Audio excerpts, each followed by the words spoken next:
Hello दोस्तों, स्वागत है आपके अपने यूट्यूब चैनल ऑफिशियल सूरज में। दोस्तों आज हम लोग बात करेंगे झारखंड पात्रता परीक्षा 2024 झारखंड एलिजिबिलिटी टेस्ट 2024 का दोस्तों विज्ञापन जारी हो चुका है।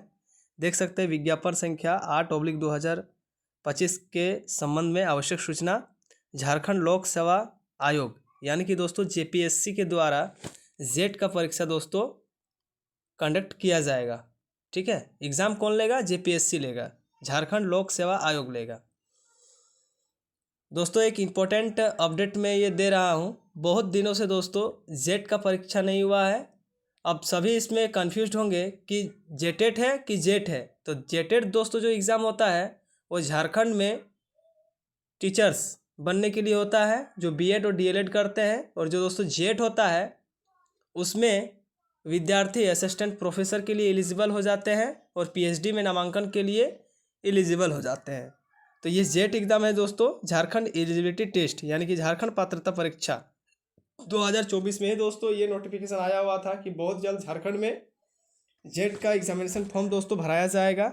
इस फॉर्म को दोस्तों कौन कौन भर पाएंगे, कौन कौन नहीं भर पाएंगे, सभी चीज़ों के बारे में दोस्तों A to Z हम लोग डिस्कस करने वाले हैं। बस वीडियो के अंतिम तक आप लोग बने रहिएगा।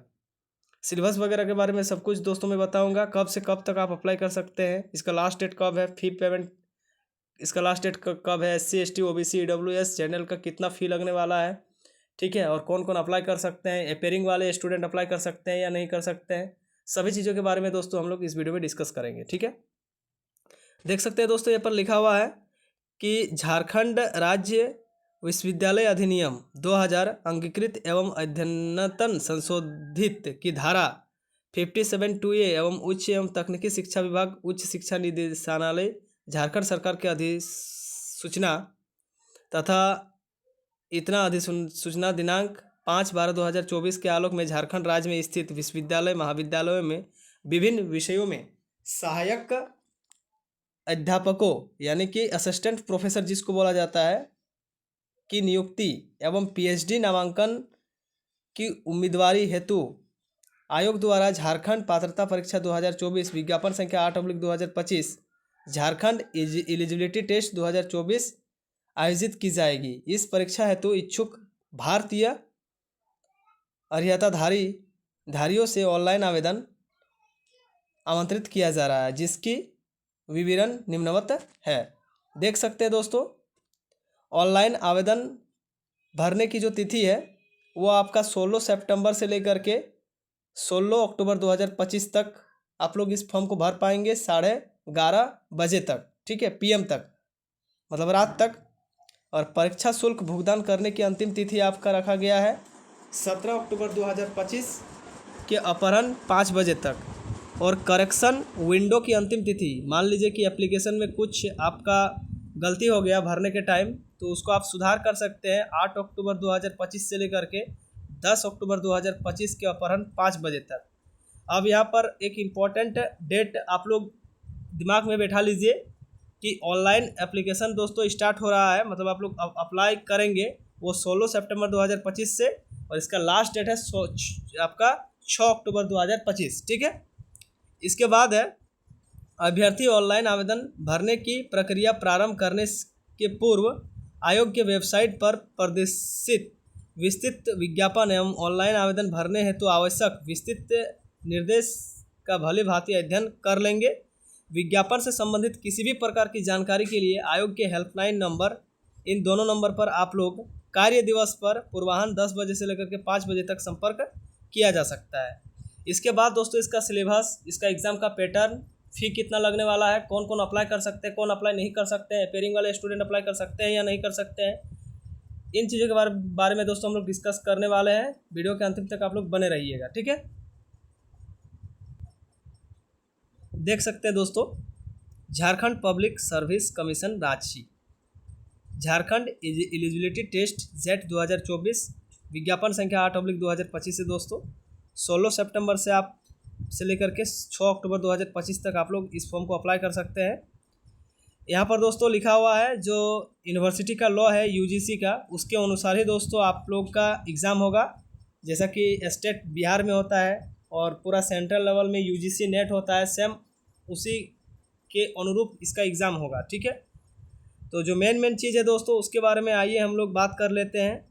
इस एग्ज़ाम को यदि आप लोग पास कर लेते हो जेट का एग्ज़ाम, तो झारखंड में दोस्तों आप लोग असिस्टेंट प्रोफेसर बनने के लिए एलिजिबल हो जाओगे और झारखंड के किसी भी यूनिवर्सिटी में आप लोग पीएचडी में नामांकन के लिए एलिजिबल हो जाओगे। ठीक है, चलिए दोस्तों सिलेबस के बारे में हम लोग बात कर लेते हैं।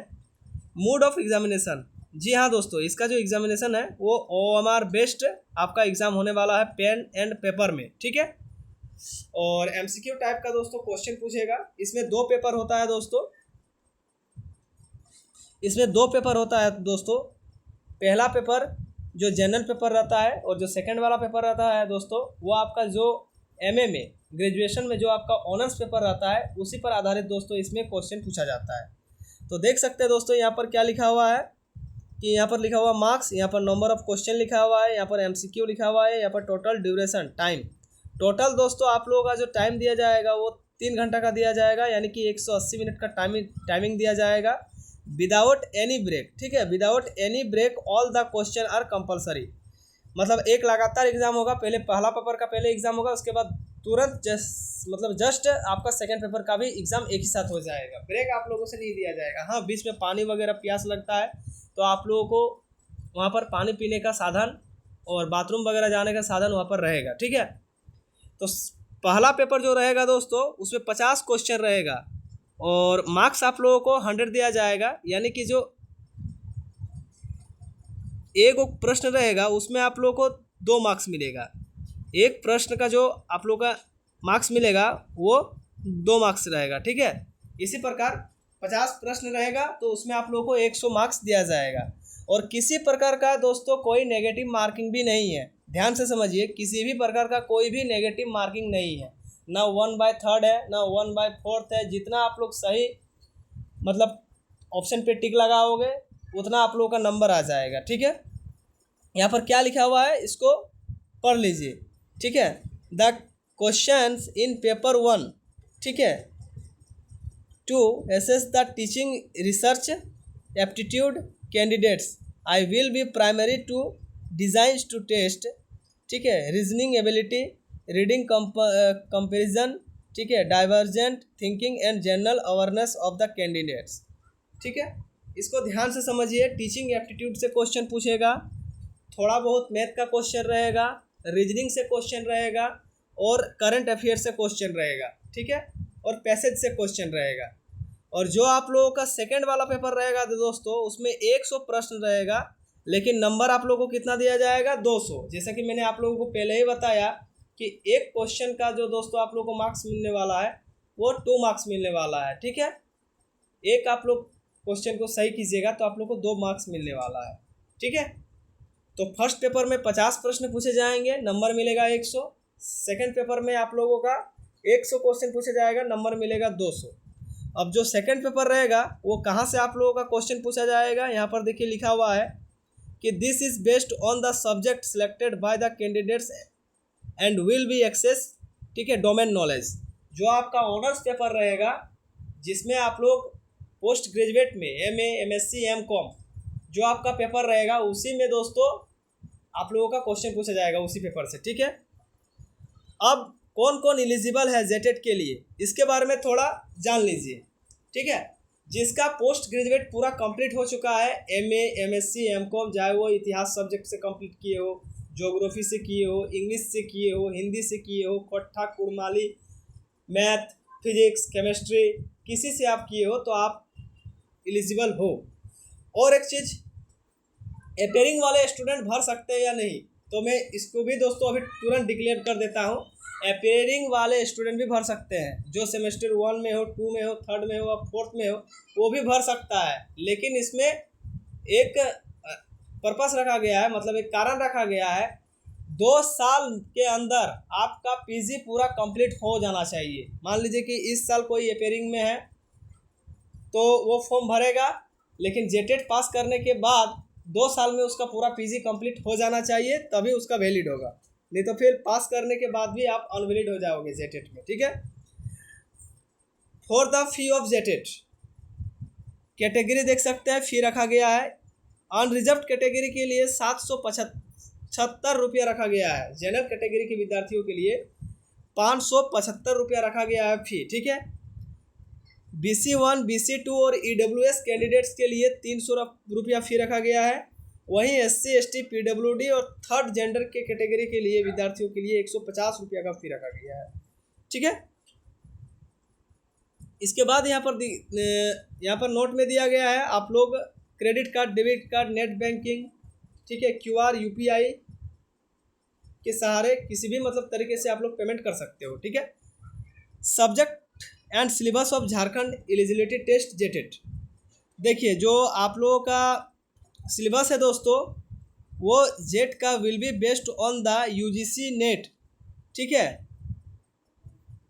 का जो सब्जेक्ट है मतलब जो सिलेबस है उसी के अनुरूप क्वेश्चन पूछा जाएगा। मतलब जो नेट का UGC नेट का जो सिलेबस रहता है सेम उसी तरह जेटेट का भी सिलेबस रहेगा। मीडियम ऑफ क्वेश्चन पेपर, ठीक है, हिंदी और इंग्लिश 2 तरीके से मतलब भाषा इसमें रहेगा और दोनों भाषाओं में दोस्तों आप लोग उत्तर दे सकते हो, ठीक है। इसके बाद है दोस्तों marking scheme. Each option carry 2 marks, मतलब प्रत्येक प्रश्न का उत्तर 2 मार्क्स का रहेगा। For each correct response candidate will be 2 marks, ठीक है। यदि आप लोग करेक्ट आंसर देते हो एक प्रश्न का तो 2 नंबर मिलेगा। There is no negative marking for incorrect response. यदि आप लोग मतलब गलत कर देते हो तो उसमें आप लोगों का कोई भी नेगेटिव मार्किंग काटा नहीं जाएगा, ठीक है। No mark will be given for question unanswered on attempt. यदि आप लोग मान लीजिए किसी चीज़ का आंसर नहीं करते और कोई अटेम्प्ट नहीं करते तो उसका आप लोगों का मतलब नंबर आप लोगों को नहीं दिया जाएगा, ठीक है। जो मेन चीज़ है दोस्तों बस उसी के बारे में दोस्तों हम लोग डिस्कस करेंगे।